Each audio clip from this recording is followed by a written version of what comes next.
Hey guys, it's Caban here from True Champion Gaming. Part of our goal is to help you with your competitive level of play, and the biggest feedback that we've seen from players wanting to do that is that they love the rulings videos. So today we're bringing you some pretty vital rulings, to be honest. I've been trying to think of rulings that aren't really just fluff to create more content, but rulings that are actually going to come up in your games. And especially some of the rulings that we've talked about today, that we're going to talk about today, have happened to me personally and other members of our team. So these are definitely rulings that you need to know because they can impact whether you lose or win a game.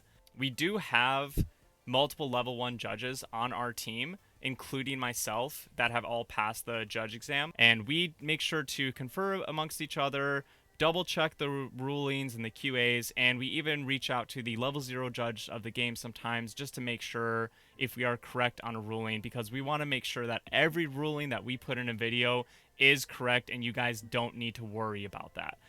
Again, also shout out to our level 0 judge, Ben Ferris. He's an awesome dude. The community really lucked out with having him be the head judge of the game. There is only one level 0 judge, and it's been awesome to work with him. Let's get into the video. So the first example that we're going to talk about, the first rule, is going to be if abilities happen at the same time, the turn player gets to decide what order they resolve in.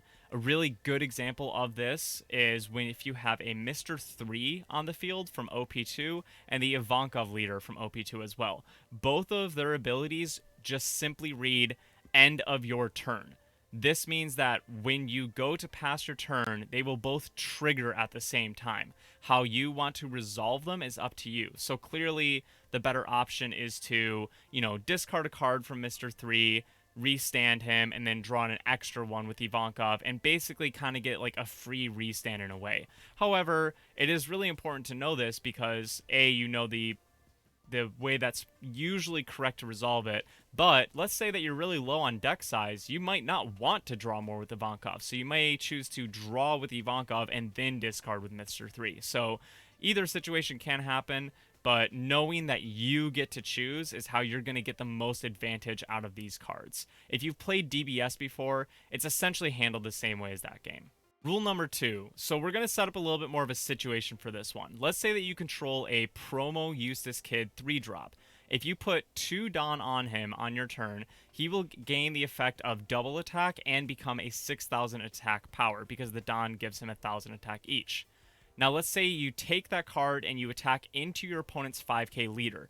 They have no blockers and they choose not to counter. They don't have any counter in their hand.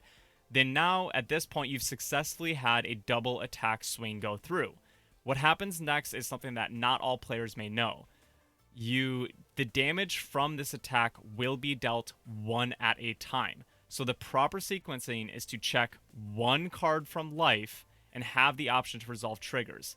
After you choose to resolve or not to resolve a trigger, then you check the next life, and again, you have the option to resolve that trigger.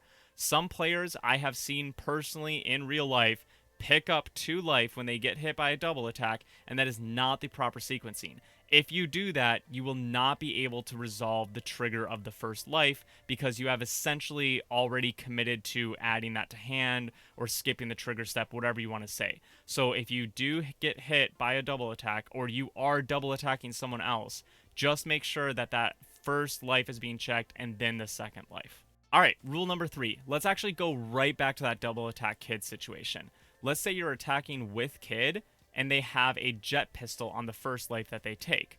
Since they check the first trigger solo, they can activate that before adding it to hand. And since your Kid is only a 6,000 power character, they can kill that character.